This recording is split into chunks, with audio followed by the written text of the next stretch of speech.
আসসালামু আলাইকুম। আপনারা জানেন যে ইন্টারিম গভর্নমেন্ট অনেকগুলো রিফর্ম কমিশন করেছেন, তার মধ্যে একটা অন্যতম রিফর্ম কমিশন হচ্ছে লোকাল গভর্নমেন্ট রিফর্ম কমিশন, যারা আমাদের বাংলাদেশের স্থানীয় সরকার ব্যবস্থাপনা কিভাবে ঢেলে সাজানো যায় এবং এটা আমাদের মানুষের কতটা এফিশিয়েন্ট সার্ভিস প্রোভাইড করতে পারে সেটার উপরে, এবং এটা নিয়ে যারা বাংলাদেশের লোকাল গভর্নমেন্টের এক্সপার্ট তারাই ছিলেন এবং এনার নেতৃত্বে ছিলেন বাংলাদেশের প্রথিতযশা local government expert doctor Tofail Ahmed. আমি তার কাছে এটা হ্যান্ড করব। ওনারা আসছে তাদের 2 খণ্ডের প্রায় মোর দেন 500 পেজের যে রিপোর্ট, এটা আসে আমাদের চিফ অ্যাডভাইজার প্রফেসর মোহাম্মদ ইউনুসের কাছে হ্যান্ড ওভার করেছেন। সেখানে ব্রিফ একটু মিটিং হয়েছে, ওখানে উনি আলোকপাত করেছেন ডক্টর তোফায়েল আহমেদ এটার কি ফাইন্ডিংস গুলো কি ছিল, প্রধান প্রধান ফাইন্ডিংস গুলো কি ছিল। তো সেটার উপরে এখন আপনাদের এই প্রেসের সামনে ডক্টর তোফায়েল আহমেদ এবং ওনার সহকর্মীবৃন্দ আপনাদের সাথে কথা বলবেন। Thank you. ধন্যবাদ।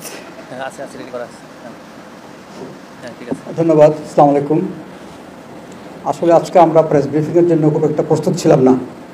আমাদের ইচ্ছা ছিল আমরা কালকে এটা করব, কিন্তু প্রধান উপদেষ্টা মহোদয় এবং আমাদের শফিক ভাই তারা বললেন যে আজকে করলে ভালো হয়, এবং ওনারা আয়োজন করেছেন, আপনারা এসেছেন, আমরা সবাইকে স্বাগত জানাচ্ছি।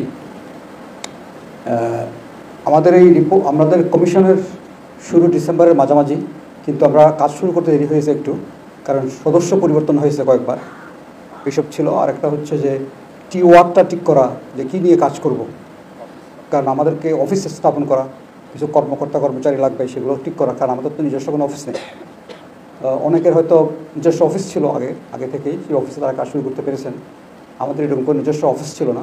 পরে এনআইএলজিতে আমাদেরকে লোকাল গভর্নমেন্ট ডিভিশন থেকে অফিসের ব্যবস্থা করা হয়, এবং এনআইএলজি এবং এলজিইডি থেকে কিছু স্টাফের ব্যবস্থা করা হয়, এবং অন্যান্য জিনিসপত্র, কম্পিউটার, আদার্স এইগুলো ব্যবস্থা করা হয়। আমরা 15-20 দিন পর থেকে মোটামুটি কাজ শুরু করেছি। তো কাজ শুরু করার পরে যে আরেকটা একটু সময় বেশি লাগলো, কারণটা হচ্ছে রোজা এবং ঈদের ছুটির ফাঁদে আমরা পড়ে গেলাম, এতে করে কিছু কাজের অগ্রগতি কম হয়েছে। আর আরেকটা, এটা আমি রিপোর্টের মধ্যে মেনশন করেছি, এই জাতীয় কাজ করার জন্য যে সময় এবং যে জাতীয় আয়োজন লাগে সেসব ঠিক হয়নি, কারণ আমাদের সব সদস্যরা কিন্তু নিজস্ব একটা কাজ আছে সবার, সেই কাজটা করার পর আবার এই কাজ করবেন, তাহলে কোনটা আসল কাজ? আমি ছাড়া সবাই কিন্তু একটা একটা কাজে ছিল, আমি হারে বেকার। তো এতে করেও কিছু কাজের সমস্যা হয়েছে। যাই হোক, আমরা সবাই অত্যন্ত ঐকান্তিকতার সাথে, আমি এখানে ভূমিকাতেও বলেছি, এটাকে সবাই এটা ইবাদতের অংশ, উপাসনার অংশ হিসেবে নিয়েই ওই রকম কমিটমেন্ট দিয়ে কাজগুলো করাতেই আমরা মোটামুটি এই সময়ের মধ্যে 2 ভলিউমের একটা প্রতিবেদন তৈরি করেছি। প্রথম ভলিউম যেটা, তার 2টা অংশ আছে, প্রথম অংশ এবং দ্বিতীয় অংশ। আর দ্বিতীয় ভলিউম যেটা, সেই ভলিউমটা হচ্ছে 6টা আইনের খসড়া। এগুলো কাজ করতে গেলে 6টা আইন, এগুলো কিছু নতুন প্রণয়ন করতে হবে, আর কিছু আইন আছে সংশোধন করতে হবে, সেগুলো একটা ভলিউমে আমরা দিয়েছি। এই যে ছোটো ভলিউমটা হচ্ছে আইনের খসড়াগুলো। আর এই ভলিউমে আমাদের 19টা চ্যাপ্টার আছে, অনেক সংযোজনই আছে। এই প্রথম ভলিউমটাতে 2টা অংশ। প্রথম অংশটার মধ্যে মোটামুটি লোকাল গভর্নমেন্টের সরাসরি যেসব বিষয়, সেগুলো। দ্বিতীয় ভলিউমের মধ্যে সরকারি প্রশাসন যন্ত্রের কিছু রিফর্ম সাজেস্ট করা হয়েছে। এগুলো মিলে আমাদের প্রথম এবং দ্বিতীয় অংশ প্রথম খণ্ডের, আর দ্বিতীয় খণ্ড হচ্ছে সম্পূর্ণভাবে আইন। তো যদি আমরা কি সাজেশনসের প্রবলেমের মধ্যে আসি বা রিকমেন্ডেশনসের মধ্যে আসি, আপনারা এখানে বসা থাকালীন সময় ইনফর্মালি আপনাদের অনেকের সাথে কিছু কিছু আলাপ টালাপ হয়েছে, তাতে দেখি যে প্রেসের একটা ইয়েটা মানে আছে না, ওই সূচি ইলেকশন সম্পর্কে জানতে চাই। আমি ইলেকশনের কথাটা পরে আসবো, কারণ এটাকে দিয়ে অন্য সব আলোচনাকে ডেকে ফেলা হয়। সুতরাং আমি মূল সংস্কারগুলো না করে ইলেকশন করলে কোনো লাভ হবে না। লোকাল গভর্নমেন্ট ইলেকশন অনেকে চান বা বলেন, আমরাও চাই, কিন্তু ইলেকশনের প্রশ্ন আসলে আগে সংস্কার না করে কোনো ইলেকশন করলে কোনো লাভ হবে না। এটা জাতীয় ইলেকশন বলেন না স্থানীয় ইলেকশন বলেন, সেই জন্য আমরা সংস্কারটাকে প্রাধান্য দিয়েছি। সংস্কার করার পরে আপনি ইলেকশন করেন, কোনো অসুবিধা নেই। তো আমাদের যদি চ্যাপ্টার ওয়াইজ যদি আমরা এই রিপোর্টগুলো ওয়েবসাইটে দিয়ে দেবো, আজকে রাত্রে থেকে আপনারা পাবেন, ওয়েবসাইটে দিয়ে দেবো। ওয়েবসাইট সম্পর্কে বলবো, কোনো ওয়েবসাইটে পাবেন, সেই জন্য আজকে রাত্রে থেকে আপনারা মোটামুটি ওয়েবসাইট দেখলে এই রিপোর্ট পুরোটাই দেখতে পাবেন। আমাদের প্রথমটা হচ্ছে স্থানীয় সরকার সংস্কার কমিশন গঠনের পটভূমি। এটা কেন গঠন করা হলো এবং তার কর্মপরিধিগুলো আমরা ঠিক করেছি। কারণ কর্মপরিধি আমাদেরকে যেই টিওয়ার সরকার তৈরি করে দেয়নি, আমরা নিজেরাই কিন্তু চিন্তা ভাবনা করে অনেকগুলো মিটিং করে এই টিওয়ারটা ঠিক করেছি আমরা কী কী নিয়ে কাজ করবো। এরকম আমরা 20টা এরিয়া বাছাই করেছি। এই 20টা এরিয়ার উপরে কিন্তু আমরা কাজ করেছি এবং আলাদা আলাদা চ্যাপ্টারের মধ্যে বিষয়গুলোকে অ্যাড্রেস করেছি। একটা হচ্ছে পূর্বতন যেসব কমিশন ছিল আমাদের আগে, লোকাল গভর্নমেন্ট কমিশন কিন্তু আরও 3টা কাজ করেছে। এটা হচ্ছে নজরুল হুদা commission, Rahmat Ali commission, Shawkat Ali commission, সেই কমিশনের সুপারিশগুলো। আর এখন এই সরকারের আমলে যে কমিশনগুলো অলরেডি রিপোর্ট দিয়েছে 6টা কমিশন, তাদের রিপোর্টের মধ্যে লোকাল গভর্নমেন্ট নিয়ে কী বলা হয়েছে সেগুলো আমরা এখানে একটা সামারি করেছি। তারপরে আসছে যে ঠিক আছে, তারপরে জাতীয় দ্বিতীয় অধ্যায় আসছে, তৃতীয় অধ্যায় হচ্ছে জাতীয় রাষ্ট্র, স্থানীয় রাষ্ট্র। এইটাকে আমরা কীভাবে দেখি, আমাদের যে স্থানীয় রাষ্ট্র বা স্থানীয় সরকার, এটাকে আদৌ সরকার পদবাচ্য হওয়ার যোগ্যতা রাখে কিনা, এটাকে আমরা সরকার হিসেবে দেখেছি কিনা, ঐতিহাসিকভাবে কী প্রবলেমগুলো আমরা ফেস করেছি। এখানে আমরা ঐতিহাসিক আলোচনাটা করা দরকার। এই কারণে স্থানীয় সরকার সবার মুখোমুখি থাকলেও আসলে এটা কোনো সরকারও না, স্থানীয় এটা কোনো সরকারের চরিত্রটা ছিল না। কারণ ব্রিটিশ আমলে যখন করা হয় এটা, তার আগের স্তর একটা ইতিহাস আছে, তখন কিন্তু এটা মোরলেস ডিজিটাল রিপাবলিক বলেই আখ্যায়িত করা হতো। ডিজিটাল রিপাবলিক, উইকস্ট্রোকলের বইয়ের মধ্যে ডিজিটাল রিপাবলিক বলা হয়েছে, ক্ষুদ্র প্রজাতন্ত্র। কারণ ওখানে কেউ হস্তক্ষেপ করতো না, গ্রামের শাসন গ্রামের লোকরাই করতেন। কিন্তু আস্তে আস্তে এটা পরিবর্তন হয়েছে। কারণ আগের দিনের যারা একটা কেন্দ্রীয় সরকার নামে যে সরকার, সেটা সরকার হওয়ার আগেই কিন্তু আদিমতম রাষ্ট্র হচ্ছে কিন্তু স্থানীয় সরকার। পৃথিবীর আদিমতম রাষ্ট্র কিন্তু স্থানীয় রাষ্ট্র, যেটার উপর অন্য কারো কন্ট্রোল ছিল না। এবং পৃথিবীর অনেক দেশে কিন্তু, যেমন সুইজারল্যান্ড থেকে আরম্ভ করে, নেদারল্যান্ডস থেকে আরম্ভ করে অনেক দেশে, ইভেন আমেরিকাতেও আগে নিচ থেকে কিন্তু হয়ে উঠে আসছে, তারপরে স্টেট হয়েছে, স্টেটগুলো পরে ফেডারেশন করেছে। কিন্তু আমাদের এখানে সেটা হয়নি। আমাদের এখানে উপর থেকে চাপিয়ে দিয়ে কিন্তু লোকাল গভর্নমেন্ট হয়। ব্রিটিশ আমল থেকে এই ধারাটা শুরু হয়েছে, কিন্তু এই ধারাটা শুরু যে হয়েছে সেটা আর বন্ধ হচ্ছে না এখন পর্যন্ত। উপর থেকেই লোকাল গভর্নমেন্টটাকে করা হয়, কিন্তু লোকাল গভর্নমেন্টটাকে ব্রিটিশ করেছিল এই দেশের মানুষের কল্যাণের জন্য নয়, এটা হয়েছিল তাদের শাসন ব্যবস্থার সুবিধার জন্য। তাদের শাসন ব্যবস্থা যেটা ঔপনিবেশিক শাসন, সেই শাসনের সুবিধার্থে একটু জনসম্পৃক্তি দরকার, ততটুকুই দরকার ছিল তাদের। ওই কারণে লোকাল গভর্নমেন্ট করা হয়েছে এবং পরিপূর্ণভাবে এটাকে সরকারি কর্মচারীদের অধীনস্থ রাখা হয়েছে। জেলা প্রশাসক বা ডেপুটি কমিশনার বা ডিস্ট্রিক্ট ম্যাজিস্ট্রেট, তখনকার সময় district magistrate and collector more or less local government entire সিস্টেমের মা বাপ ছিল। সেই সিস্টেমটা পাকিস্তান আমলেও কিন্তু খুব একটা চেঞ্জ হয়নি। পাকিস্তান আমলে যেটা চেঞ্জ হওয়া শুরু হয়েছিল 56 সনের সংবিধান করার পরে, সেটা কিন্তু আইয়ুব খান আসার পর থেকে আর থাকেনি, আবার ওই জায়গায় ফেরত গেছে। বাংলাদেশ হওয়ার পরে আমরা যেভাবে জাতীয় রাষ্ট্রের জন্য আমাদের আকাঙ্ক্ষাটা একরকম ছিল, স্থানীয় রাষ্ট্র কী হবে না হবে সেটা নিয়ে তখন আমাদের কিন্তু খুব একটা সচেতনতা, মাথা ব্যথা বা এটা নিয়ে চিন্তা তো দানা বাঁধেনি। তাই আগের যেটা ছিল সেটাকে একটু নাড়াচাড়া করেই কিন্তু শুরু করা হয়েছে। সেই জন্য প্রথমে শুরু হয়েছে ইউনিয়ন পরিষদ, পরবর্তীতে আস্তে আস্তে 82 সনের পরে উপজেলা পরিষদ, 2000 সনের আইন হয়েছে, 2008-09 থেকে জেলা পরিষদ। এইভাবে করে ঐতিহাসিকভাবে আমাদের লোকাল গভর্নমেন্ট সিস্টেমটা কিন্তু এটা অটোনমাস প্রতিষ্ঠান হিসেবে কিন্তু গড়ে ওঠেনি। এখন এসে আমরা এই সময় এসে এটা একটা বড় চ্যালেঞ্জ। সুতরাং দেখবেন এখানের রিকমেন্ডেশনগুলোর মধ্যে অনেক ক্ষেত্রে র্যাডিক্যাল মনে হবে এটাকে। কারণ এতদিন পর্যন্ত যে সিস্টেমটা ছিল এটা কিন্তু ঠিক লোকাল গভর্নমেন্ট সিস্টেম ছিল না। ইন্টারন্যাশনাল স্ট্যান্ডার্ড যদি দেখেন আপনি, ইভেন ভারতীয় স্ট্যান্ডার্ডও, ভারতীয় উপমহাদেশে যে আছে লোকাল গভর্নমেন্ট, তার স্ট্যান্ডার্ডও কিন্তু আমাদের লোকাল গভর্নমেন্ট কিন্তু ওইভাবে ছিল না। তো আমরা এখানে যে সাজেশনের মধ্যে প্রথমে যেটা করার চেষ্টা করেছি যে ইউনিয়ন, উপজেলা, জেলা, এই যে 3টা প্রতিষ্ঠান, এগুলো 3 ধরনের কাঠামো, 3 ধরনের নির্বাচন, 3 ধরনের নেতৃত্ব, এবং প্রতিষ্ঠানগুলো কিন্তু 3 ধরনের। ইউনিয়নটা এক ধরনের, উপজেলাটা অন্য ধরনের। উপজেলা মাত্র 3 জনের প্রতিষ্ঠান, 2 ভাইস চেয়ারম্যান এবং 1 চেয়ারম্যান। জেলা পরিষদটার মধ্যে কোনো জনগণের কোনো ভোটাধিকার নাই। তাহলে এই যে বিভিন্ন টাইপের অর্গানাইজেশন, কাঠামো এবং আইন, এইটা একটা বিরাট বাধা।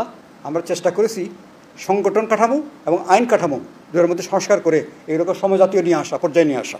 এবং সেই ক্ষেত্রে আমরা ইন্ট্রোডিউস করার চেষ্টা করেছি উপরে গণতান্ত্রিক পদ্ধতি, অনেক লং টার্ম চিন্তা করে যে গ্রাসরুট লেভেল থেকে গণতান্ত্রিক পদ্ধতি কীভাবে চালু করা যায় এবং পার্লামেন্টারি সিস্টেমের একটা প্রতিরূপ আমরা ওখানে স্থাপন করার চেষ্টা করছি ইউনিয়ন, উপজেলা এবং জেলায়। ঠিক একই রকমভাবে একই জিনিস পৌরসভা এবং সিটি কর্পোরেশনও।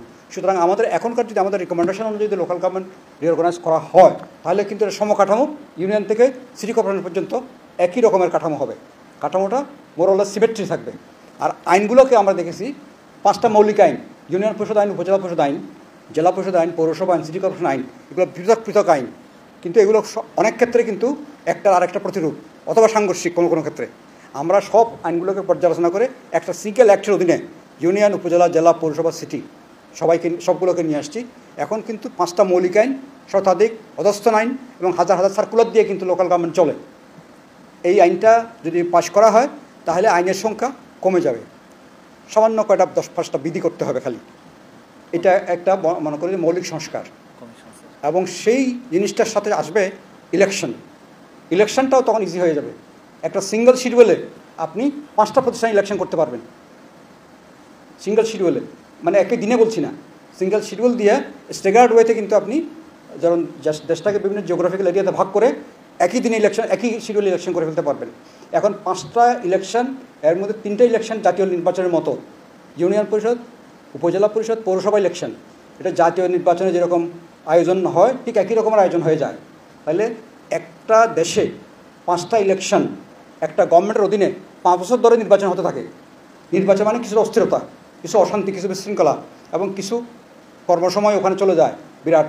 আমরা হিসাব করে দেখেছি প্রায় 225 দিন সময় চলে যায় এই ইলেকশনগুলো করতে গিয়ে, এবং তারপর অনেক হতাহত, জখম, বহু কিছু হয়।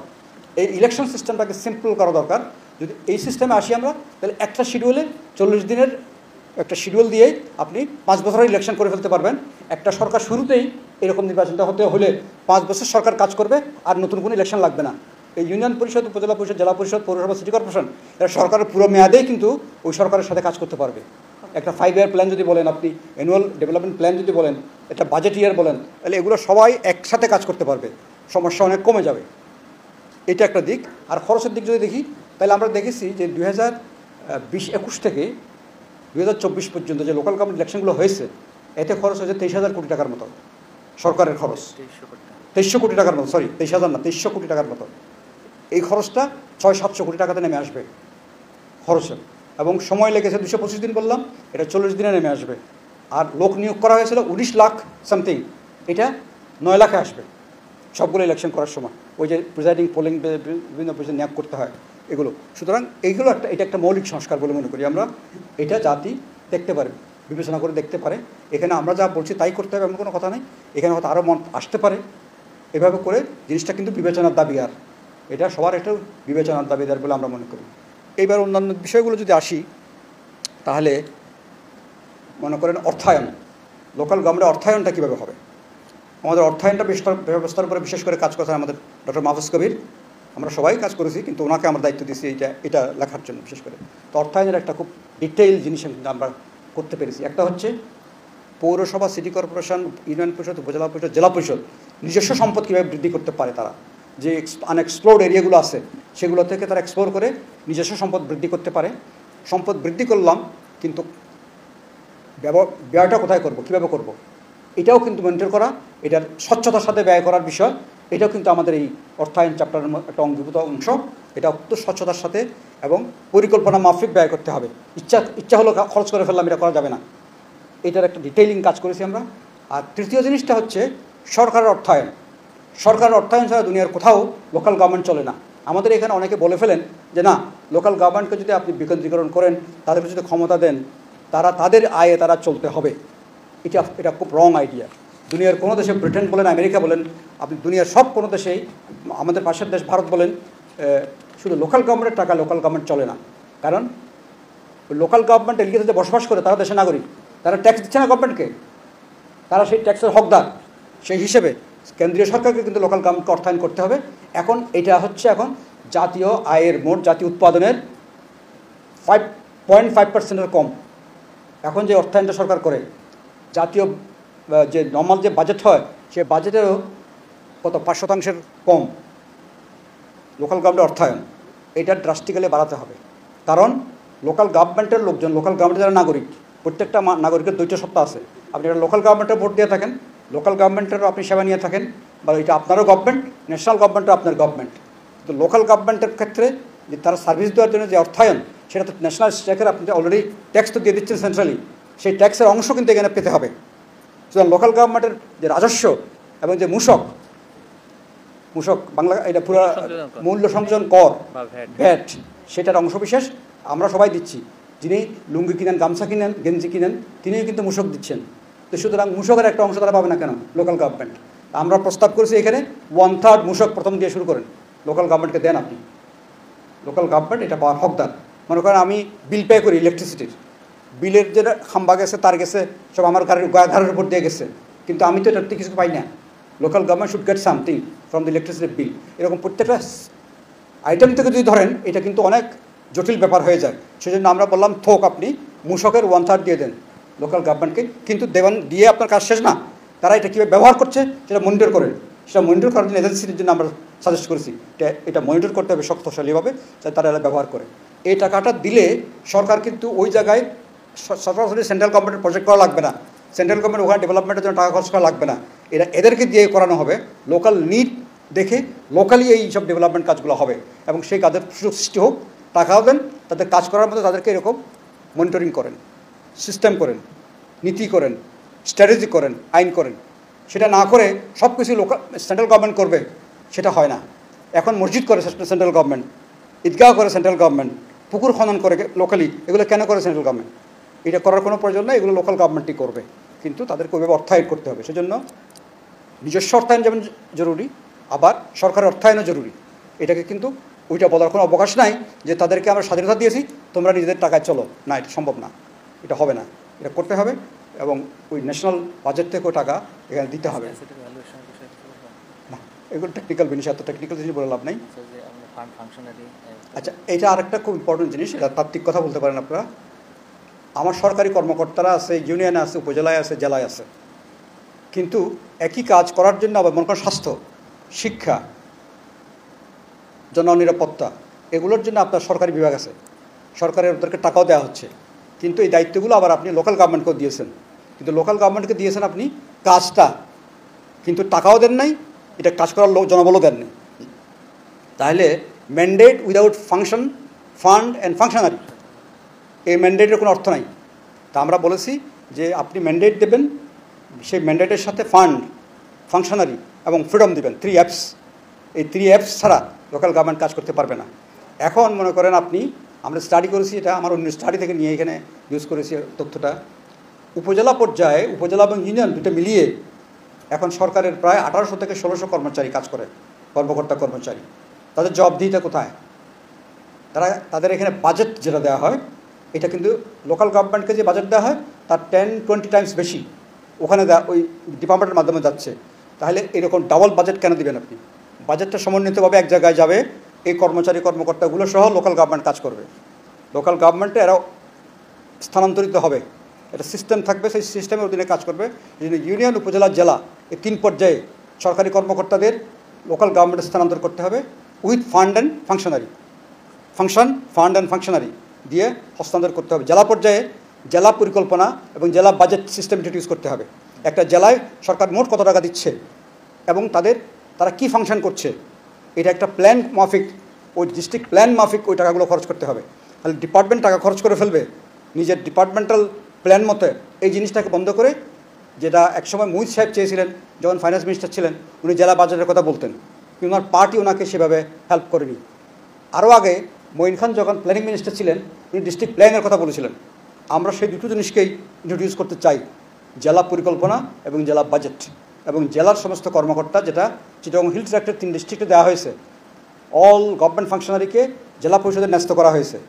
চিটাগং হিল ট্র্যাক্টের 3 ডিস্ট্রিক্টে, বান্দরবান, খাগড়াছড়ি এবং রাঙামাটিতে আমরা একই জিনিসটা প্লেন ল্যান্ডে ইন্ট্রোডিউস করতে বলবো, এবং এটা আমাদের রিকমেন্ডেশনের একটা অংশ। আর উপজেলাতে যেই 17টা ডিপার্টমেন্ট ট্রান্সফার করা হয়েছে, এগুলোর নামমাত্র ট্রান্সফার, ফান্ড ট্রান্সফার করা হয়নি, জনবলের পুরো ট্রান্সফার করা হয়নি। ট্রান্সফার করলেও তারা কীভাবে কাজ করবে, যে বিধানটা আছে সেই বিধানটা প্রতিপালিত হচ্ছে না, এটার কোনো মনিটরিং না, জবাবদিহি নেই।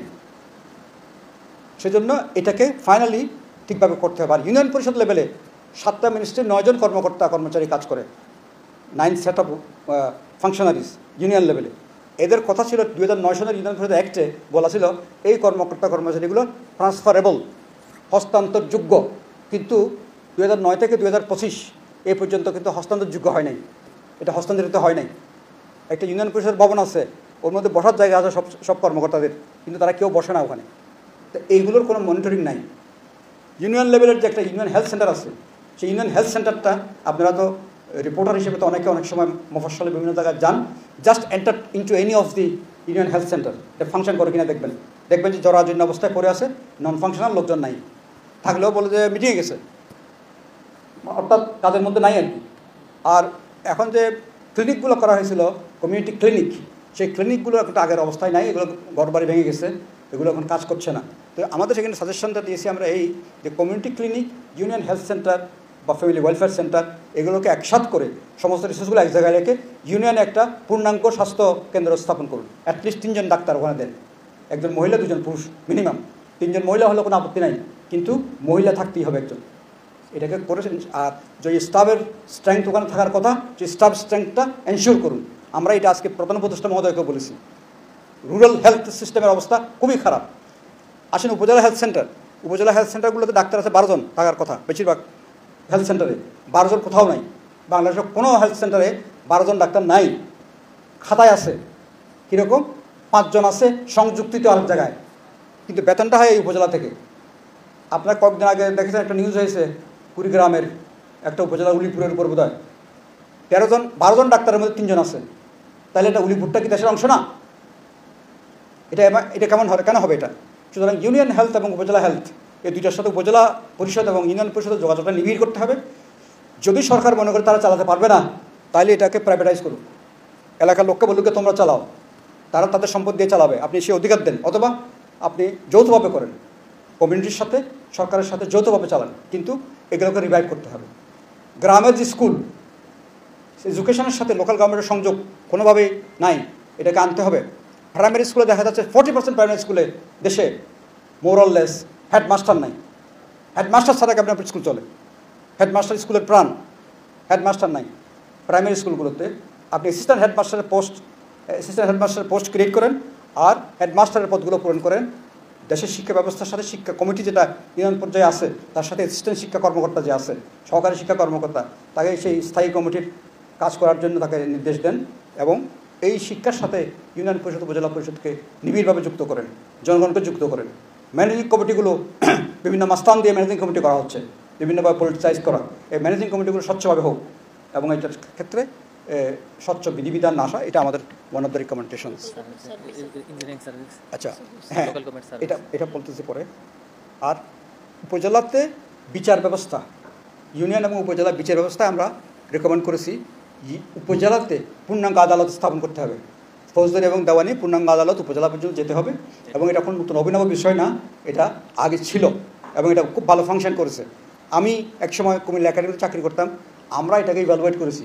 কুমিল্লা একাডেমিতে তখন ডিজি ছিলেন হাসান আব্দুল হাই সহ আমরা একটা টিম করে আমরা স্টাডি করেছি, এটা দেখেছি it was working fine, working well. এবং প্রথম দিকে অনেক মামলার সংখ্যা বেড়ে গিয়েছিল কেন? কারণ মামলাগুলো জেলা এবং মহকুমাতে ছিল, সে মামলাগুলো ট্রান্সফার হয়েছে। অনেক বছর ধরে মামলাগুলো পড়েছিল জেলা এবং মহকুমায়, সেগুলো ট্রান্সফার হয়েছে উপজেলায়। মামলা একসাথে 500-600 হয়ে গেছে। আবার মামলা কোর্ট কাছে আসাতে নতুন মামলা দায়ের হয়েছে। স্বাভাবিক, মানুষের তো অ্যাক্সেস নাই এখন আদালতে, অ্যাক্সেসটা হয়েছিল, মামলা বেড়েছে। কিন্তু 2 বছরের ব্যবধানে মামলাগুলো নিষ্পত্তি হয়ে গেছে, বেশিরভাগ মামলা নিষ্পত্তি হয়ে গেছে। কারণ যখন কোর্ট কাছে গেছে, সাক্ষী আনতে অসুবিধা হয় না, মিথ্যা মামলা কম হয়, মিথ্যা মামলা হলেও কিন্তু এটা প্রমাণিত হয়ে যায়। তাহলে এটার ভালো এক্সপিরিয়েন্স থাকা সত্ত্বেও এটা বাতিল হয়ে গেল কোর্ট। আমরা চাই যে এই উপজেলাতে আবার দেওয়ানি ফৌজদারি 2 আদালত যেতে হবে। এবং আমরা অত্যন্ত আনন্দিত, আপনারাও নিশ্চয় খুশি হবেন যে আমাদের বিচার বিভাগীয় সংস্কার কমিশন তারাও কিন্তু এই একই রিকমেন্ডেশন করেছে। সুতরাং বিচার বিভাগ থানায় যেতে কিন্তু, উপজেলা পর্যন্ত যেতে কিন্তু সমস্যা নাই, এটা শুধু এটা অর্ডারের অপেক্ষা মাত্র। আর কোর্টের ইনফ্রাস্ট্রাকচার যা ছিল আগে নষ্ট হয়ে গেছে, এগুলো আবার নতুন করে হয়তো করতে হবে। এই জন্য সময় নেন, বাট নীতিগত সিদ্ধান্ত হয়ে যাক যে উপজেলায় কোর্ট যেতে হবে। আচ্ছা, এখানে আরেকটা সিস্টেম আমরা অ্যাড করেছি, সেটা হচ্ছে এখন ইউনিয়ন পরিষদ লেভেলে গ্রাম আদালত নামক একটা আদালত আছে। এটা দেখা যাচ্ছে, আমরা স্টাডি করে দেখেছি, এটা অ্যাবিউজ হচ্ছে, এখানে মিসক্যারেজ অফ জাস্টিস হচ্ছে। যে লোকটা পলিটিক্যালি একটা সিম্বল নিয়ে ইলেকশন করেছেন, তিনি এটা কোর্টের আবার প্রধান হতে পারেন না।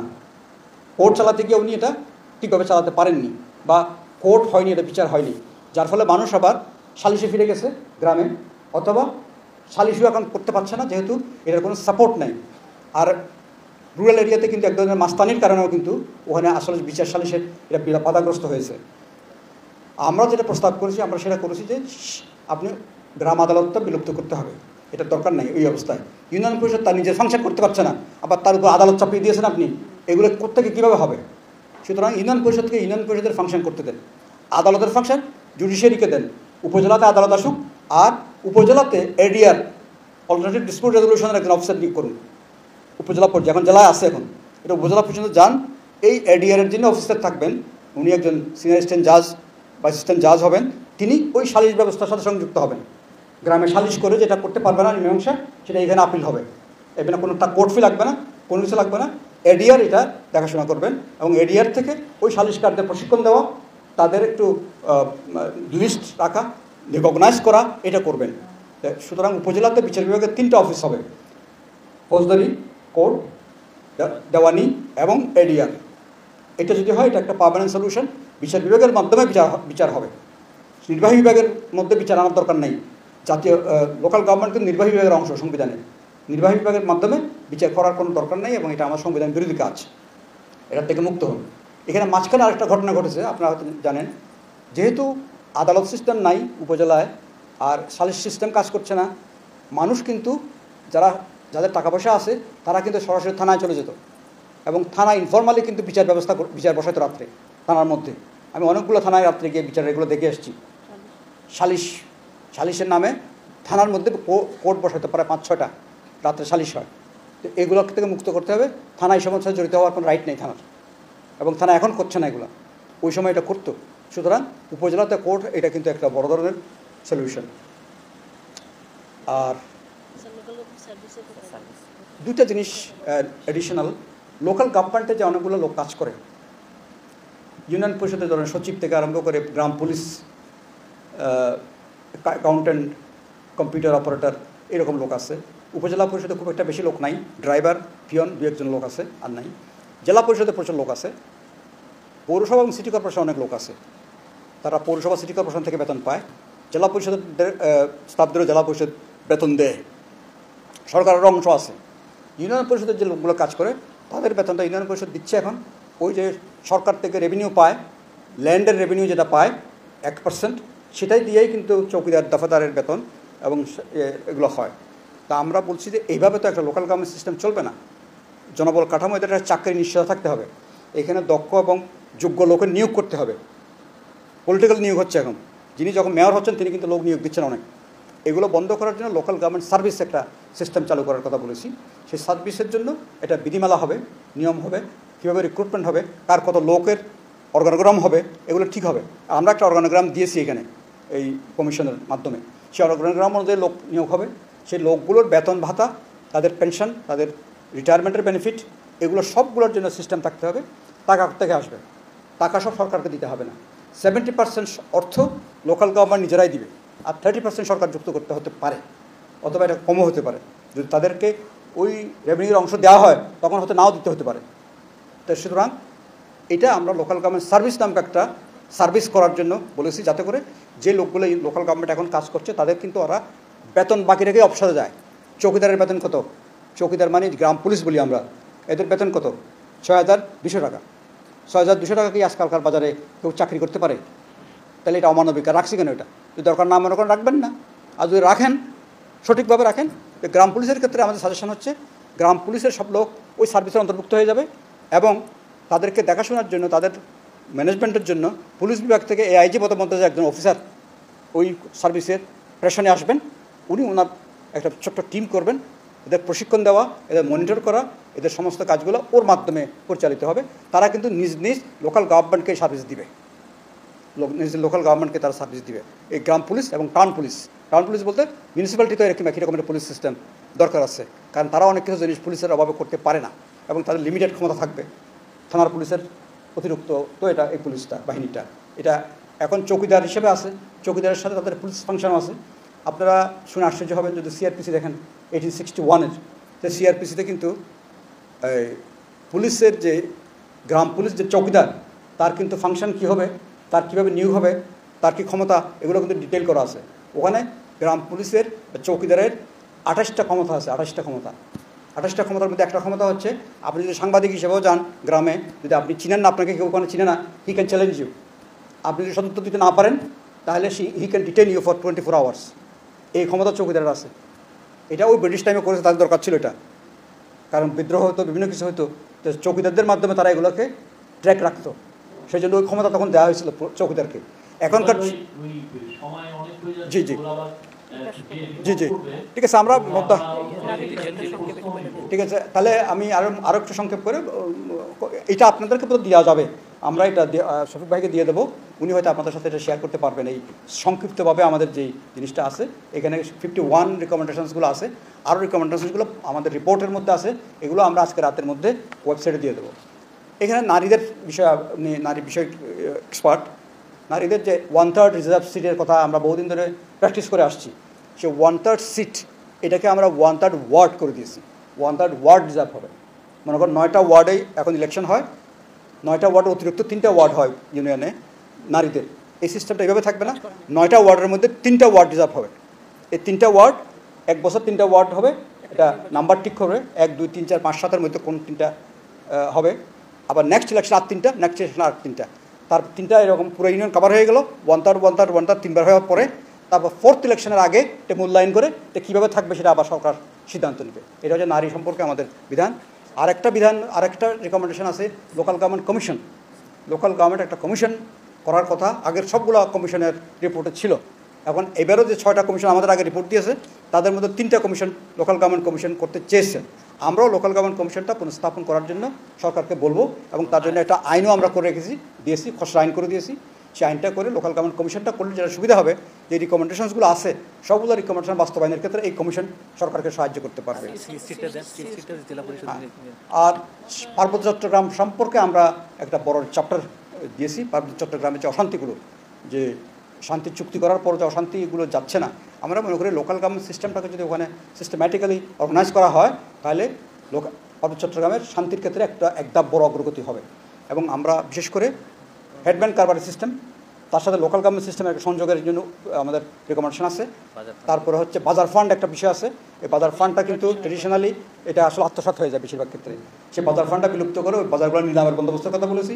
তারপরে হচ্ছে যে জেলা পরিষদ যে আইন আছে, জেলা পরিষদ তখন ইলেকশন হয় নাই 89-এর পর থেকে এখন পর্যন্ত সবসময় নমিনেটেড লোক দিয়ে জেলা পরিষদ চলে। এই জেলা পরিষদটাকে আমরা বলেছি নির্বাচন করা যাবে, আমরা সেই আইনের কিছু সংশোধনী দরকার, সেই সংশোধনীটা আমরা কিন্তু এখানে করে দিয়েছি। 3টা জেলার জন্য 3টা আইনের সংশোধনী আমরা সাজেস্ট করেছি। এই সংশোধনীটা পাশ করলে যে কোনো দিন ইলেকশনটা করে ফেলা দরকার। এটা অন্য জাতীয় ইলেকশন, স্থানীয় ইলেকশনের যেসব কন্ট্রোভার্সি আছে তার ঊর্ধ্বে রেখে এই পার্বত্য চট্টগ্রামের জেলা পরিষদ নির্বাচনটা করে ফেলা দরকার। আর ওখানে আরেকটা জিনিস আছে যে ট্যাক্স ব্যাট মকুব করে দেওয়া হয় ওখানকার কন্ট্রাক্ট এবং সাপ্লাইয়েরদের পরে। আমরা দেখেছি এটা কোনো সাধারণ মানুষের কোনো উপকার হয় না। এটা কিছু মাস্তান আপনি মাঝখানে একটা মিডিয়ে পালন করছেন, সেটা উঠিয়ে দেওয়া, ট্যাক্স ব্যাট সত্যিকার প্লেনের মতো আদায় করা, এগুলো মাপ না করা। আচ্ছা, শেষের দিকে আমরা সেকেন্ড পার্ট থেকে কয়েকটা কথা বলছি। এর মধ্যে একটা হচ্ছে প্রধান আমাদের মিনিস্ট্রি, যেটা local government rural development cooperative ministry যেটা আছে, সে বিগ মিনিস্ট্রি। বাংলাদেশের যতগুলো মন্ত্রণালয় আছে তার মধ্যে ওয়ান অফ দ্য বিগেস্ট। এইটাকে স্মার্ট করা দরকার আছে বলে মনে করি। এই মিনিস্ট্রিটা স্মার্ট মিনিস্ট্রি নাই এখন, সেজন্য ওখানে আমরা কিছু রিফর্ম সাজেস্ট করেছি। 2টা ডিভিশন আছে মন্ত্রণালয়ে, 2টা ডিভিশন থাকবে। একটা ডিভিশন অ্যাবসলিউটলি দেখবে শুধু ইনস্টিটিউশনস, অর্থাৎ লোকাল গভর্নমেন্ট, কোঅপারেটিভ এবং এনজিওস, এই 3টা ইনস্টিটিউশন গ্রাসরুট লেভেল পর্যন্ত কাজ করে। এটা একটা ডিভিশন শুধু ইনস্টিটিউশনগুলো দেখবে। আরেকটা ডিভিশন অল ইঞ্জিনিয়ারিং ফাংশনগুলো দেখবে, জিডি, ডিপিএইচই, ওয়াসা, আরও যা আছে এগুলো একটা ডিভিশন দেখবে।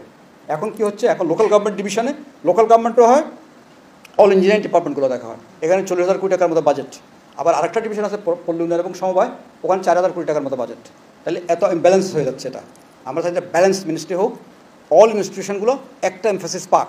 সেই জন্য এটা মন্ত্রণালয়ের নামটাও পরিবর্তন করার সাজেস্ট করেছি।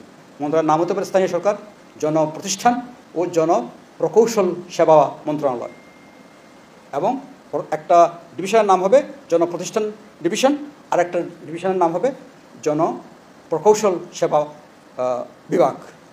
আর প্রতিষ্ঠান যে বিভাগ তার অধীনে এখন বিআরডিপি এবং কোঅপারেটিভ 2টা অর্গানাইজেশন আছে। 2টা অর্গানাইজেশনের কাজ হচ্ছে কোঅপারেটিভ দেখা। কোঅপারেটিভ দেখার জন্য 2টা অর্গানাইজেশনের প্রয়োজন নাই, এই 2টাকে একত্রিত করার কথা বলেছি। এই 2টাকে বিআরডিপি এবং কোঅপারেটিভকে একত্রিত করতে হবে, কারণ এই এত বড় বড় প্রতিষ্ঠান আরও আবার এর অতিরিক্ত কিন্তু আরও 5-6টা প্রতিষ্ঠান করা হয়েছে সারা দেশে। বার্ড কুমিল্লা আছে, আরডিএ বগুড়া আছে, এগুলোর অতিরিক্ত আরও 4টা প্রতিষ্ঠান করা হয়েছে, বাপার টাপার এরকম নাম দিয়ে। আমরা বলেছি এগুলো প্রতিষ্ঠানের কোনো প্রয়োজন নাই, এই প্রতিষ্ঠানগুলোকে আপনারা লিজ আউট করেন, সেল করে দেন, অথবা অন্য মিনিস্ট্রি অন্য কোনো কাজে লাগান।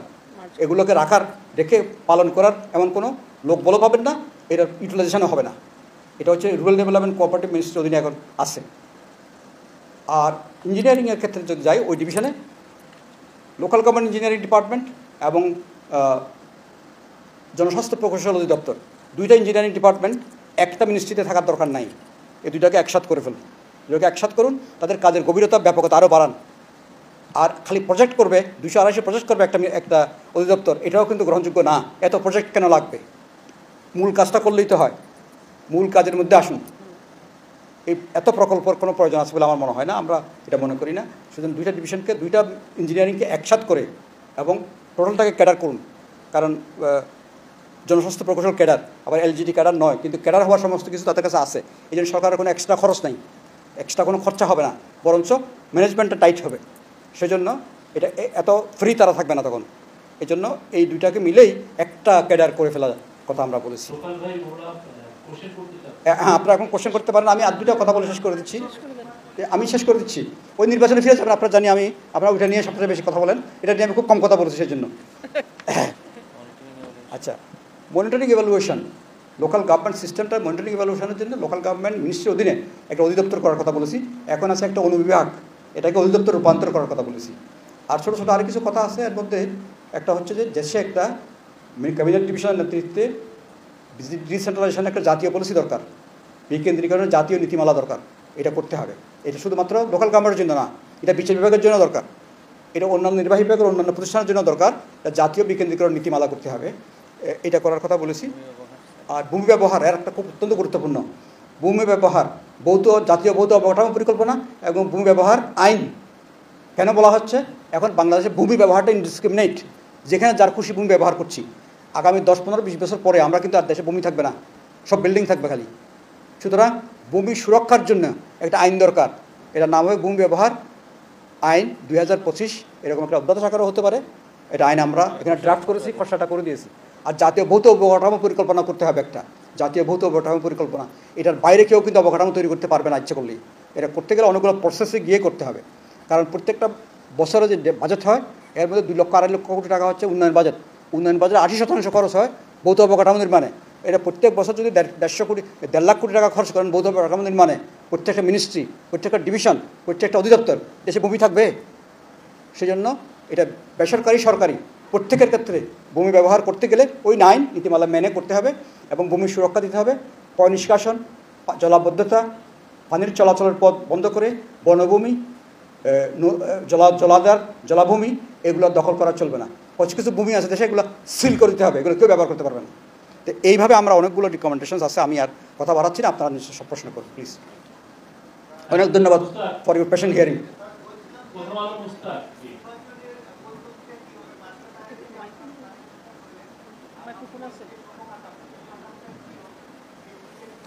জি, এই কাগজটা আপনাদের সাথে শেয়ার করা হবে। আমরা শফিক ভাইকে বলবো, আমরা ওনাকে দিয়ে দেবো। আপনাদের মধ্যে একটা গ্রুপ আছে, ওখানে শেয়ার করবেন। তাহলে আপনারা প্রত্যেকটা স্তরের কাঠামোটা সরাসরি দেখবেন। দেখার পরে নির্বাচনী ব্যবস্থাটা হবে যে প্রত্যেকটা আমরা সরকারের পার্লামেন্টারি সিস্টেমের মধ্যেই লোকাল গভর্নমেন্টকে চিন্তা করেছি।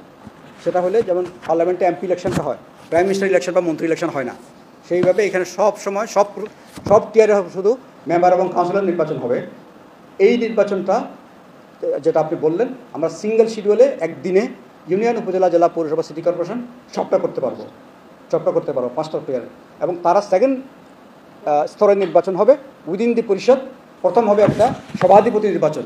সভাধিপতি হবে এটা স্পিকারের মতো, উনি এই নিজ নিজ টিয়ারের লোকাল গভর্নমেন্ট প্রতিষ্ঠানের সভাগুলো, অধিবেশনগুলো পরিচালনা করবেন এবং স্থায়ী কমিটির মিটিংগুলো ইনশিওর করবেন। এটা হচ্ছে সভাধিপতির কাজ। উনি মূলত স্পিকারের যে রোলটা জাতীয় সংসদে পরিচালিত হয়, এই সংসদে এই প্রত্যেকটা টিয়ারে এই কাজটা সভাধিপতি করবেন। সভাধিপতির সাপোর্টের জন্য একজন সচিব এবং আরও 2-3 জন স্টাফ থাকবে। এটা একটা টিয়ার। আমরা লোকাল গভর্নমেন্টের মধ্যে 2টো অংশে ভাগ হবে লোকাল গভর্নমেন্ট অর্গানাইজেশন। একটা হবে বিধানিক অংশ আর একটা হবে নির্বাহী অংশ। এবং এই মেম্বার ইলেকশন হওয়ার পরে, মেম্বারদের গেজেট হওয়ার পরে, শপথ হওয়ার পরে প্রথম অধিবেশনে বসেই তারা সভাধিপতি নির্বাচন করবেন। সভাধিপতি বসার পরে সভাধিপতি সভাপতিত্বে এইবার চেয়ারম্যান নির্বাচন হবে অথবা মেয়র নির্বাচন হবে। মেয়র এবং সভাপতি নির্বাচন হওয়ার পরে সভাপতির প্রেরোগেটিভস হবে বা মেয়রের প্রেরোগেটিভস হবে, উনি একটা মেয়র কাউন্সিল করবেন, ছোট্ট মেয়র ইন কাউন্সিল। এটা পৃথিবীর অনেক দেশে আছে, আমাদের কলকাতা সিস্টেমে যেটা আছে, উনি 3 জন বা 5 জন সদস্য নিয়ে ফুল টাইম, চেয়ারম্যানও ফুল টাইম, এই 3 জন বা 5 জন যারা হবেন সাইজ অনুযায়ী হবে, যদি বড় হয় তাহলে 5 জন হবে, ছোটো হলে 3 জন হবে। এরা মোটামুটি ওনার সাথে ফুল টাইম কাজ করবেন, তারা ফুল টাইম বেতন ভাতা পাবেন। আর বাকি যারা আসবেন তারা হবেন পার্ট টাইম, তারা স্থায়ী কমিটির মেম্বার হবেন, স্থায়ী কমিটির সভাপতি হবেন এবং অধিবেশনে আসবেন। এইটাই হচ্ছে সিস্টেম। ইলেকশনটা হবে একসাথে, member election, councillor election, not chairman এবং মেয়র ইলেকশন নয়। এটা হবে সেকেন্ড টিয়ারে উইদিন দ্য কাউন্সিল। আর তাদের প্রত্যেকেরই হলফনামা থাকবে, তাদের কোড অফ কন্ডাক্ট থাকবে মেম্বারদের, এবং তাদের শপথ হবে, কোনো সরকারি অফিসারকে শপথ করাবে না, শপথ হবে ভোটারদের সামনে সরাসরি শপথ, এবং ইলেকশন কমিশন বা তাদের নিয়োজিত অফিসারের মাধ্যমে এই শপথ অনুষ্ঠানটা পরিচালনা হবে, এবং ওই যে ইন্টারনাল ইলেকশনটা সেটাও পরিচালিত হবে। এরকম একটা সিস্টেম এখানে আছে। এটা ডিটেল আরও যখন রিপোর্ট দেখবেন সেখানে দেখবেন। এখানে প্রায় এই বিষয়ে কিন্তু আমাদের প্রায় 60টার মতো রিকমেন্ডেশন আছে এক্সট্রা। ঠিক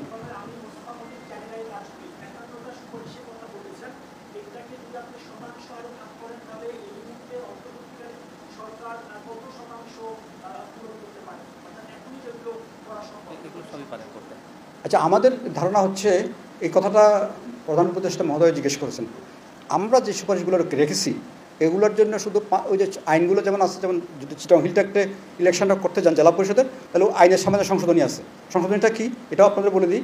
সংশোধনীটা হচ্ছে, ওখানে আইন করার সময় করা হয়েছে উপজাতি ও উপজাতি এভাবে করে প্রার্থী হওয়ার বিধানটা করা হয়েছে, কিন্তু সবাই ভোট কীভাবে দিবেন এটা কিন্তু আইনের মধ্যে সঠিকভাবে বলা হয়নি। আমরা শুধু এই একটু রিফর্ম করে দিয়েছি যে ভোটটা কীভাবে দিবে। তা আমরা এটার সিস্টেমটা এভাবে করেছি যে উপজাতিরা উপজাতীয় প্রার্থীকে ভোট দেবেন, উপজাতিরা উপজাতি প্রার্থীকে ভোট দেবেন। তাহলে তারা কাকে ভোট দেবে এটা বুঝতে পারবে। এখনকার সিস্টেমে ভোট কাকে দিবে এটা বোঝা যাচ্ছে না, কারণ 30টা ভোট বা 31টা ভোট দিতে হবে। তাহলে ক্যান্ডিডেট হবে প্রায় 150 জন, তাহলে আমি 150 জন থেকে 30 জন কীভাবে বাঁচবো, এটা খুব ডিফিকাল্ট কাজ হয়ে যাবে। এই জিনিসটা শুধু আমরা সহজ করে দিয়েছি। এটা একটা আইন সংশোধনের প্রশ্ন আছে যে হিল ট্র্যাক্ট ইলেকশন করতে হয়। আর আইন নানা কথা বলছি, 3টা হিল ট্র্যাক্টের ক্ষেত্রে 3টা আইন 3 ডিস্ট্রিক্টে এই সংশোধন করতে হবে। আর যদি আপনি ভূমি ব্যবহার আইন করতে যান, এটা একটা আইন করার জন্য আমরা খসড়া দিয়েছি, এটা করতে হবে। তারপরে লোকাল গভর্নমেন্ট কমিশন করলে এটার জন্য একটা আইন। আর যদি লোকাল গভর্নমেন্টের যে আমরা যে সংস্কারগুলো বললাম সেটা করতে গেলে যে আইন সেটার একটা খসড়া আছে, একটা একীভূত একটা আইন, সিঙ্গেল অ্যাক্ট, 100টা 5টা মৌলিক আইন এবং 100টা অধস্তন আইন এবং অন্যান্য এগুলো বাদ দিয়ে একটা সিঙ্গেল অ্যাক্ট, এটা আমরা করেছি। এইগুলোই শুধু আইন করতে হবে, অ্যাক্ট করতে হবে। বাকি যতগুলো সুপারিশ আছে সবগুলো এক্সিকিউটিভ অর্ডারে করা যাবে। 51টা না, আমাদের আরও সুপারিশ তো আছে। এই সবগুলো কিন্তু, যেমন ধরেন বিচার বিভাগ স্থাপন করা উপজেলায়, এটা কিন্তু সুপ্রিম কোর্টের অর্ডারে কিন্তু করা সম্ভব। এরকম করে মিনিস্ট্রি সংশোধন করা, এগুলো কিন্তু এক্সিকিউটিভ অর্ডারে করা সম্ভব। আমাদের বেশিরভাগ জিনিসগুলো এটা বিবেচনা করে এক্সিকিউটিভ অর্ডারে করা সম্ভব। জি বলেন। আমার নাম মুস্তাফিজ, আমি ফিনান্সিয়াল এক্সপোর্টে কাজ করি। আমার একটা কোয়েরি আছে, একটা হচ্ছে যে শুনতে পারি না ঠিক মতো, আপনি বলছিলেন যে লোকাল গভর্নমেন্টের জন্য আমাদের বাজেট এখন 0.5%, 5%, এটা একটা 5% না, 0.5%। জি, দ্বিতীয় বিষয় হচ্ছে জুডিশিয়ারি যে কথাটা আপনি বলেছেন যে উপজেলা লেভেলে নিয়ে যাওয়ার জন্য, এটা নিয়ে তো একটা বড় রায় হয়েছে যে লোকাল এই সমস্ত কোর্ট আসলে এটা ফ্রিডম আমাদেরকে সংবিধানের পরিপন্থী, এটা বড় রায় অলরেডি আছে। না, এরকম কোনো রায় নাই, এরকম কোনো রায় নাই। কি রকম আপনি বলেন। আমি Abdur Rahman, advocate, Bangladesh supreme court. আপনি যেটা বলছেন যে নাজরা হোসেন কেসের কথা বলছেন, এবং এই ভিলেজ কোর্টটা নাজরা হোসেন কেসের পরিপন্থী। এই কারণেই আমরা এটাও নাজরা হোসেন কেসের যে 12টা সুপারিশ আছে তার 8 নম্বর সুপারিশে বলা হয়েছে যে এক্সিকিউটিভ এবং লেজিসলেচার থেকে জুডিশিয়ারি সম্পূর্ণ পৃথক থাকবে। দ্যাটস ওয়াই এখানে ভিলেজ কোর্টটা এই কনস্টিটিউশনালি এবং অ্যাপেক্স কোর্টের রায় দ্বারাই এটা পারিত, এই ভিলেজ কোর্ট চলতে পারে না, এটা আনকনস্টিটিউশনাল। এই জন্য আমরা বলছি যে আমাদের যে পর্যন্ত এই আমরা যে সালিশ ব্যবস্থা বা বিরোধ নিষ্পত্তি যে ব্যবস্থাটা আমরা করতে চাচ্ছি, উপজেলা লেভেলে একজন এডিআর অফিসারের মাধ্যমে একজন জজ থাকবেন, তার মাধ্যমে উপজেলা ইউনিয়ন পর্যায়ে এই আপোষ মীমাংসা সেন্টারগুলো তার তত্ত্বাবধানে পরিচালিত হবে।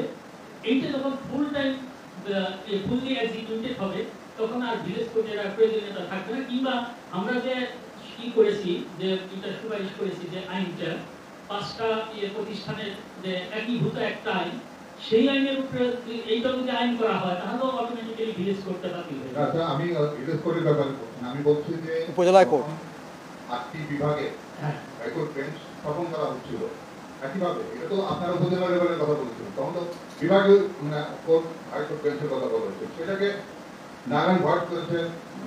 ওইটা হলো অষ্টম সংশোধনী মামলা, যেটা এরশাদের আমলে যেটা হয়েছিল, সেটা আনোয়ার হোসেন ভার্সেস বাংলাদেশ মামলায় এইটা আসছে। তখন এটার ব্যারিয়ারটা ছিল, তখন কি করছিলেন কি এরশাদ সাহেব পার্মানেন্ট কোর্ট সেট আপ করেছিলেন, যেটা কনস্টিটিউশনের আর্টিকেল 100 এ বলা আছে যে টেম্পোরারি কোর্ট করা যাবে। কিন্তু উনি যখন পার্মানেন্ট কোর্ট করেছেন, দ্যাট ওয়াজ দ্য আনকনস্টিটিউশনাল, ওই সময় ডিক্লেয়ার করেছেন এফেক্স কোর্ট। কারণ হলো পার্মানেন্ট কোর্ট করার সুযোগ ছিল না কনস্টিটিউশনের আর্টিকেল 100 অনুসারে। এই কারণে আর ইউনিটারি গভর্নমেন্ট সিস্টেম যেহেতু আমাদের, এটাও তখন যারা সুপ্রিম কোর্টে অ্যামিকাস কিউরি ছিলেন তারা বলছেন যে না, ইউনিটারি গভর্নমেন্ট সিস্টেমে এটা কি করা যাবে না, তার বিভাগে কোর্ট করা যাবে না। কত পার্সেন্ট? এইটা ছিল আমরা হোসেন ভার্সেস বাংলাদেশ মামলায় প্রেক্ষা করতেছিল। এই সাজেদা ফার্স্টে কোশ্চেন না, এখন তো অলরেডি যেমন আমাদের জেলা পর্যায়ে এরিয়া আরো কিছু কোশ্চেন আছে। আমি একটা ঠিক আছে, বাস এটা ওনার সাথে শুনি আগে। আপনি বলেন, আপনি বলেন, এই মেয়েটা আপনি বলেন ভাই।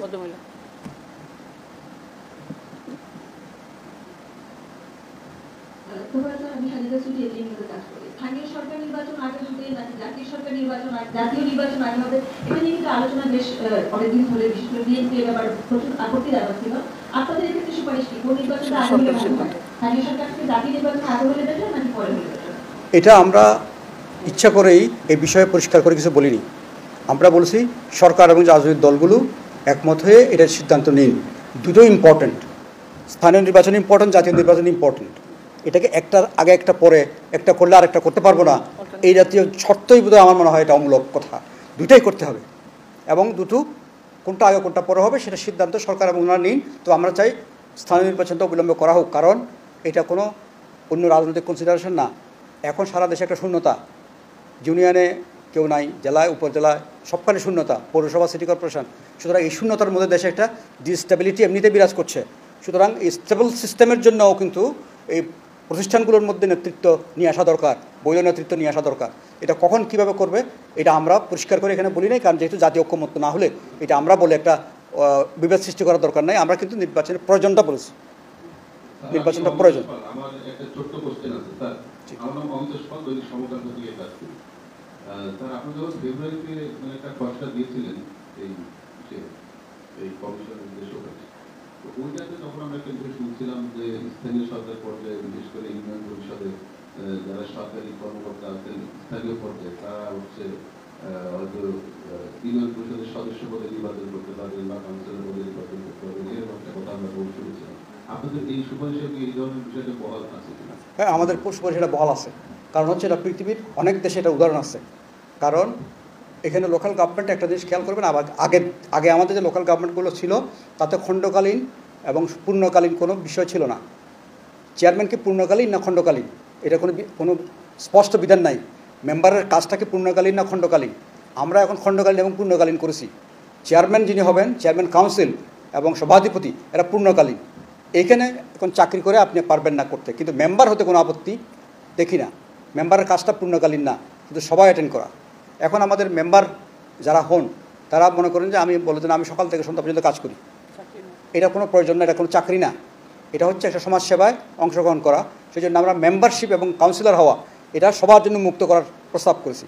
সরকারি বেসরকারি যেই চাকরি করুন এটা আপনি ইলেকশনটা করতে পারবেন, কিন্তু চেয়ারম্যান বা এই জাতীয় পজিশন যেগুলো আছে এক্সিকিউটিভ পজিশন, এগুলোতে যেতে গেলে আপনাকে চাকরি ছাড়তে হবে।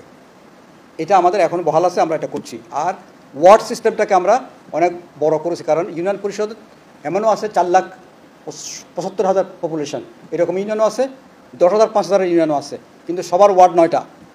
এটাকে আমরা বলেছি 9টা ওয়ার্ড মিনিমাম রেখে বাকিটা পপুলেশন অনুযায়ী 49 পর্যন্ত 39 পর্যন্ত ওয়ার্ড সংখ্যা নিতে পারেন। এটা আমরা আরেকটা সাজেশন আছে এই, কিন্তু আমরা ওই চাকরি ফুল টাইম কোনো একটা স্যার আমি মেহেদী হাসান বলছিলাম নেগোসিয়েটর ডিভিশন থেকে। স্যার আইয়ুব খানের আমলে ছিল যে পাবলিক কোর্টে মেম্বার নির্বাচিত হতো, মেম্বাররা চেয়ারম্যান নির্বাচিত করতো, এটার নাম দিয়েছিলেন গণতন্ত্র। আপনি যে স্থানীয় সরকার নির্বাচনের ব্যবস্থা করেন সেরকম কিছু কি হচ্ছে আবার? না, আপনি খুব রং, ইতিহাসটা পরিষ্কারভাবে আপনি জানেন না বা আরও ভালো করে দেখতে হবে। এটা ছিল মৌলিক গণতন্ত্র বলা হতো। ওখানে যে মেম্বার নির্বাচন হতো পূর্ব পাকিস্তানে 40,000, পশ্চিম পাকিস্তানে 40,000। এই 40,000 লোক সারা দেশের মানুষকে ডিসইনফ্লুয়েন্স সার্চ করে ফেলতো। সারা দেশের মানুষ আর কোনো ভোটাধিকার থাকতো না। তারা ইউনিয়ন পরিষদের চেয়ারম্যান নির্বাচন করতো, জেলা পরিষদের ভাইস চেয়ারম্যান নির্বাচন করতো, এমপিএ নির্বাচন করতো, এমএনএ নির্বাচন করতো এবং রাষ্ট্রপতি নির্বাচন করতো। এটাকে বলা হতো মৌলিক গণতন্ত্র। সেই কারণেই এটা ছিল খারাপ। এর সাথে খালি মেম্বারের বোর্ডের চেয়ারম্যান হচ্ছে বলেই এটা খারাপ হয়ে যায় নাই, কারণ মেম্বারের বোর্ডের চেয়ারম্যান পৃথিবীর বহু দেশে হচ্ছে, আমার এখানে পার্লামেন্টও তাই হচ্ছে। সুতরাং এই জিনিসটা হচ্ছে কি আপনি গণতন্ত্রের ব্যাপ্তি শুধুমাত্র একজন চেয়ারম্যান হয়ে গেলাম আর বাকি মেম্বারদের কোনো রকমের গুরুত্ব থাকলো না, কাউন্সিলরদের কোনো গুরুত্ব থাকলো না, কাউন্সিলরদের কোনো কাজ থাকলো না, এক চেয়ারম্যানই সব ডিসিশন নিল, এটা কোনো গণতন্ত্র না। আমরা এতদিন পর্যন্ত যে গণতন্ত্র, যে লোকাল গভর্নমেন্ট দেখে আসছি, এটা চেয়ারম্যান রাজত্ব, মেয়র রাজত্ব। আপনার দক্ষিণের মেয়র, উত্তরের মেয়র, এরা কি কাউন্সিলের মিটিং করতো? কাউন্সিল থেকে কাজ করেছে? তো এই জিনিসটা আমরা দেখছি না কেন? আমরা চাই যে ফাংশনাল কাউন্সিল। এখন একটা চেয়ারম্যানশিপ, একটা মেয়রশিপের জন্য ইউনিয়ন পরিষদ লেভেলে অ্যাভারেজ 5 জন কন্টেস্ট করে, 5 জন থেকে একজন চেয়ারম্যান হন, বাকি 4 জন কিন্তু 5 বছর আর নাই। এখন যদি আমরা যে সিস্টেমটা এখন চিন্তা করছি, সেই সিস্টেম হলে ওই 5 জনেই মেম্বার হবে। 5 জনেই মেম্বার হলে পরিষদের কোয়ালিটি ডিফারেন্ট হয়ে যাবে, পরিষদের ডিবেট, পরিষদের প্রতিদ্বন্দ্বিতা এটা কিন্তু অন্যরকম চরিত্র পাবে। এখন কিন্তু মেম্বার আর চেয়ারম্যানের দূরত্ব অনেক বেশি, তাতে করে এখানে কোনো ডিবেট হয় না, কোনো আলোচনা হয় না, চেয়ারম্যানের সিদ্ধান্ত হয়ে বসে থাকে। এই সিস্টেমের কাউন্সিল কিন্তু এটা অনাগত কাল ধরে চলতে পারে না। আমার প্রশ্নটা হচ্ছে, বিদ্যমান স্থানীয় সরকারের পদ্ধতিতে যে নারী প্রতিনিধিত্ব আছে, এটা খুবই একটা অকার্যকর পদ্ধতি। এখানে 3টি ওয়ার্ড মিলে একজন নারী প্রতিনিধি থাকার কারণে তার আসলে কোনো কাজই থাকে না, সবসময় ওয়ার্ড কাউন্সিলর থাকার কারণে। তো সেই জায়গায় নিশ্চয়ই আপনাদের বিকল্প কোনো প্রস্তাব আছে যেখানে নারীরা সরাসরি নির্বাচন করবে এবং সেই ওয়ার্ডে কোনো পুরুষ কাউন্সিলর থাকবে না, এই বিষয়ে একটু বিস্তারিত বলুন। এটা একটু করে বলেছিলাম, এটা আপনি অত্যন্ত কারেক্ট। এটা পুরুষ শুধু নারী কাউন্সিলর না বা নারী মেম্বার না, ওই পুরুষ মেম্বাররা আসলে কোনো কাজ করার কোনো রাইট থাকে না, কারণ এই বর্তমান সিস্টেমে। তা আমরা নারীদের ক্ষেত্রে যেটা করা হয়েছে যে আসন সংরক্ষণ না, 3 আসনের মধ্যে একটা আসন আলাদা করে ইলেকশন করা, সেটা না করে ওই 3টা আসন, 3টা ওয়ার্ড আপনি নির্ধারণ করবেন, এই 3টা ওয়ার্ডে পুরুষ কন্টেস্ট করবে না, ফলে উনি একটা ওয়ার্ড পাবেন এই 5 বছর। এবং তারপরে সেকেন্ড টাইমে কিন্তু উনি সেই সুযোগ পাবেন না, তাই কিন্তু তখন অন্যদের সাথে কন্টেস্ট করতে হবে।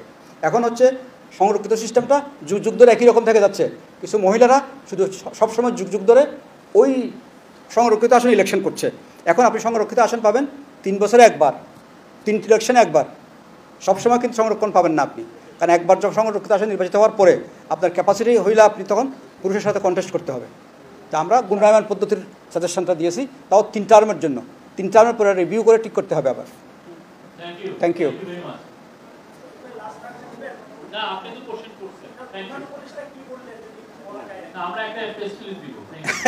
Thank you very much. আপনাদের সবাইকে অসংখ্য ধন্যবাদ।